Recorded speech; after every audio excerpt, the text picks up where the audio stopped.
Magandang araw kahabi! Sa video na to, magbibigay tayo ulit ng isang sekretong tip na makakatulong sa pagpaparami ninyo ng inyong mga alagang ibon. Pagmasdan nyo mga kahabi itong ating dalawang breeder na itatampok sa video na to. Pares na mutation ng ibon lang. Gagamitin natin.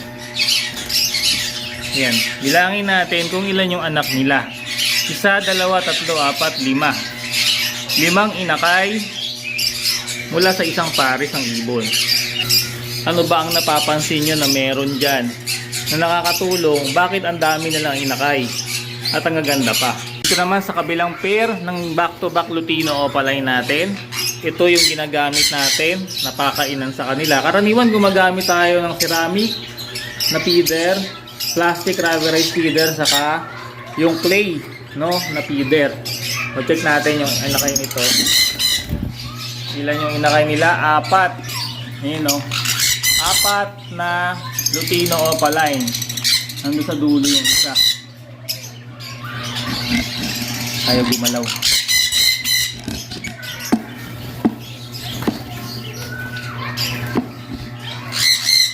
Yun. Ayun yung pang-4. Okay? So, dyan sa breeder natin, ang isi-share natin information sa inyo ay ang paggamit ng clay na feeder. Kung mapapansin nyo, wala namang lamang pagkain yun eh. Kasi itong pair natin, tinatapon yung pagkain. Kaya, nilagyan ko ng cross, ayun ng alambre yung rubberized feeder nila. Bakit meron ako nito? Ito. Yan Ano purpose nitong clay pot, itong clay feeder na to? Ang purpose niya, tinan nyo mga kahabi, may uka siya. Yung uka na yan, kinakain niya ng ibon. Ayan ginangat-ngat siya. Ginagawa nila yung minerals at saka trace elements. Saka grits, nakakatulong sa digestion. Para yung mga inakay nila ay hindi mamatay, hindi natutunawan, nakakatulong yan. Kaya pagka gumamit kayo nito, huwag kayong maiinis kung ninangat-ngat nila, nasisira yung mga ganito. Tingnan natin ito. Ayan Ito siya. Ayan ginangat-ngat nila yung mga gilid. Ayan, ginangat-ngat nila. Pagka nakita niyo na ganyan ang ibon ninyo, ay matuwa po kayo dahil natutunan na nila na kumuha ng minerals saka elements dito na makakatulong sa breeding nila. Kamukha nito ayan halos mauubos na nila.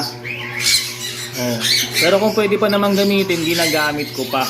Magitan ng paggamit ng clay feeder, yung paso, natutulungan natin yung ating mga breeder na yung kanilang mga inakay, mapalaki nila ng maayos. Magandang tulong sa digestion nila.